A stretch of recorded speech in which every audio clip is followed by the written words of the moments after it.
Assalamualaikum warahmatullahi wabarakatuh. Apa kabar teman-teman? Ya, kembali lagi bersama saya Istiqomah Subadikarta dalam channel pemrograman berorientasi objek dengan menggunakan bahasa pemrograman Java. Baik ya teman-teman, ini di pertemuan sebelumnya sudah kita pelajari tentang bagaimana membuat program ya dan lingkungan kerja pada NetBeans IDE, Integrated Development Environment. Selanjutnya teman-teman kita harus mengetahui ya tipe data yang ada pada bahasa pemrograman Java. Java ini salah satu bahasa pemrograman yang menganut mazhab statically type ya, artinya setiap variabel harus dideklarasikan ya, didefinisikan dengan menyertakan tipe data. Secara garis besar tipe data itu dibagi menjadi dua, yaitu tipe data primitif ya, dan tipe data reference.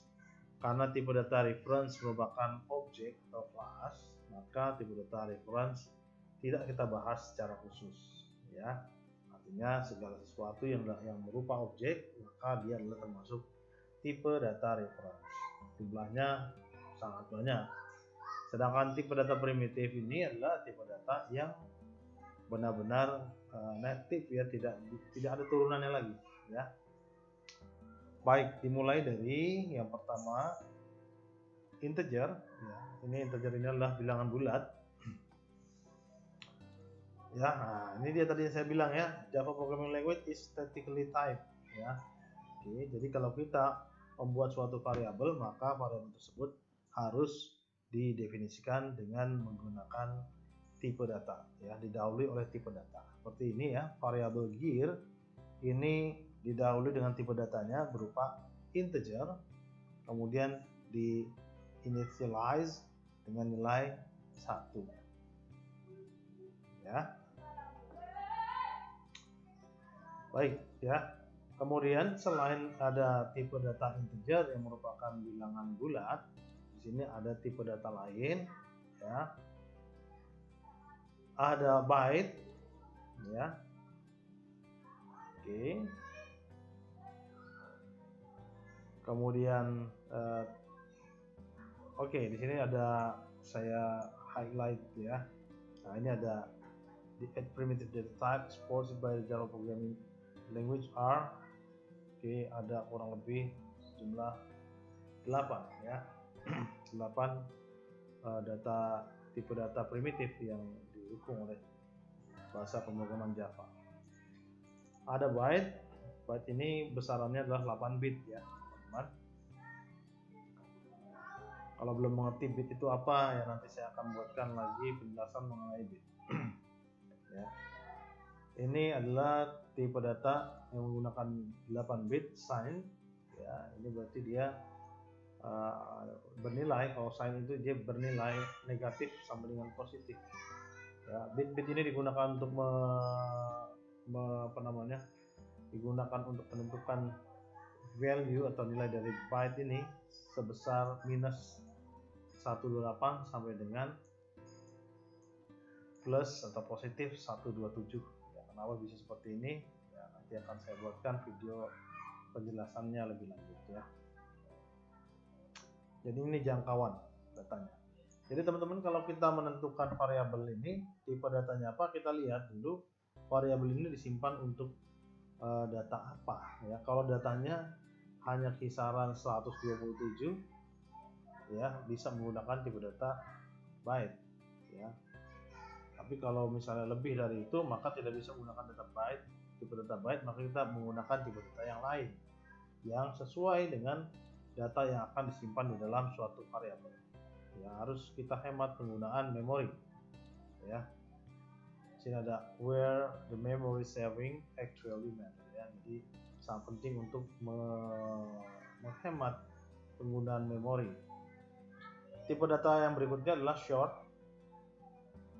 Short menggunakan 16 bit ya. Ini juga sign ya, berarti dari minus sampai plus positif ya. Sini sekitar 32.768 untuk yang negatif, sedangkan untuk yang positif 32.767.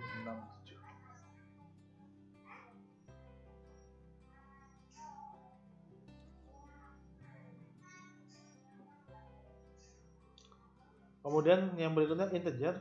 Ya, tipe data integer ini menggunakan 32 bit.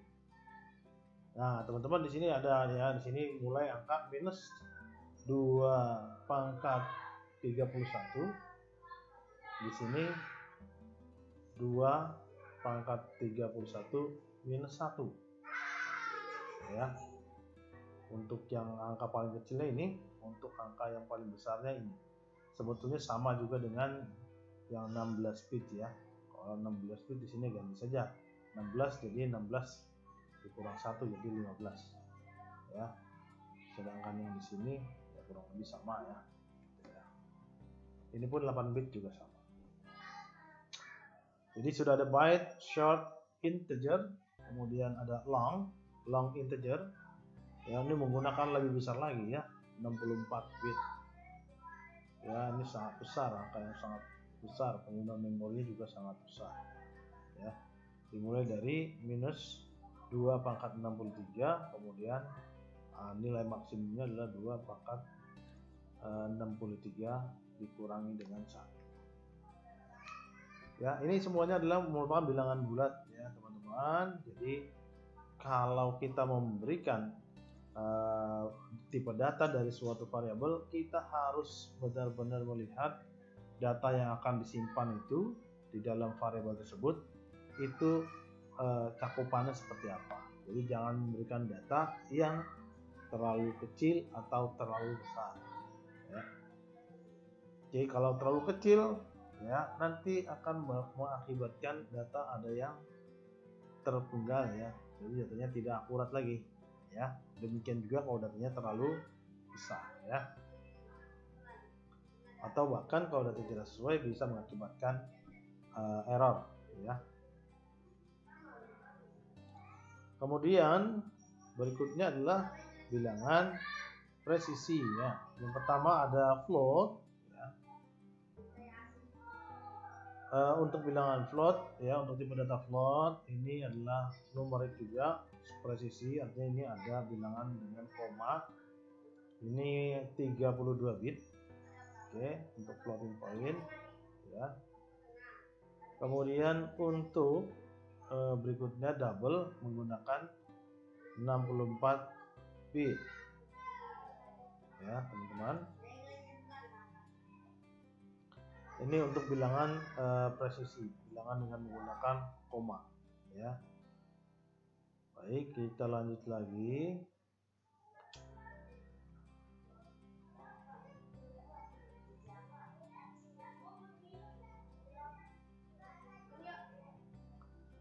Tipe data berikutnya adalah boolean ya. Boolean ini tipe data yang hanya memiliki dua kemungkinan nilai, yaitu true or false ya. Jadi anggota himpunannya hanya true sama false, tidak ada yang lain ya. Oke, biasanya ini digunakan untuk menyimpan hasil-hasil dari perbandingan ya, kemudian logical ya, ini biasanya digunakan begitu. True or false ya. Misalnya lebih besar, lebih kecil ya. X lebih besar dari Y, hasilnya pasti true or false ya. Atau A N B misalnya ya. Nah, juga akan menghasilkan nilai boolean true or false. Kemudian yang berikutnya adalah tipe data char atau karakter ya. Ya, ini tipe data char ini menggunakan 16 bit Unicode of character ya. Minimum value-nya ini ya /u000 atau ini sama dengan 0 ya. Sedangkan maksimum value-nya adalah ini 65535. Ini nilainya adalah positif semua, tidak ada nilai negatif ya teman-teman. Jadi ada 8 tipe data ya primitif. Yang pertama ada 4 bagian yang merupakan bilangan bulat yaitu byte, short integer, kemudian ada long integer.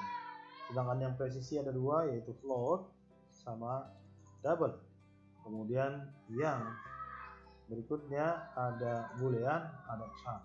Jadi totalnya adalah 8 tipe data.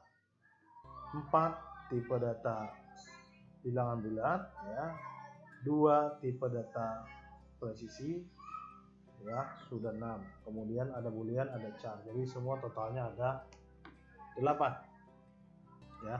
Mudah-mudahan ya kalian bisa mendefinisikan atau mendeklarasikan variabel ya dengan tipe data yang tepat ya, yang digunakan untuk variabel tersebut dalam melakukan penyimpanan data. Yang perlu kalian ingat bahwa lihat data, kemungkinan data yang disimpan dalam suatu variabel tersebut ya. Nah, sehingga itu yang sangat penting menentukan tipe data yang akan kita berikan kepada ya. Kalau suatu data akan menampung misalnya pembagian dari bilangan integer ya, maka itu bisa tipe yang harus kita gunakan bukan integer tetapi merupakan double. Karena bilangan bulat kalau dalam pembagian hasilnya belum tentu adalah bilangan bulat juga, tapi kalau perkalian bilangan bulat dengan bilangan bulat bisa jadi atau selalu hasilnya akan menghasilkan bilangan bulat. Tapi kalau bilangan bulat dibagi dengan bilangan bulat hasilnya belum tentu bilangan bulat. Ya, bisa jadi bertipe data double. Oleh karena itu kalau ada satu variabel yang digunakan untuk menampung hasil pembagian, maka lebih baik variabel tersebut menggunakan tipe data double.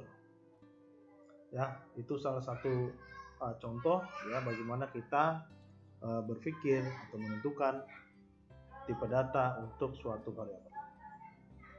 Demikian saya akhiri. Assalamualaikum warahmatullahi wabarakatuh.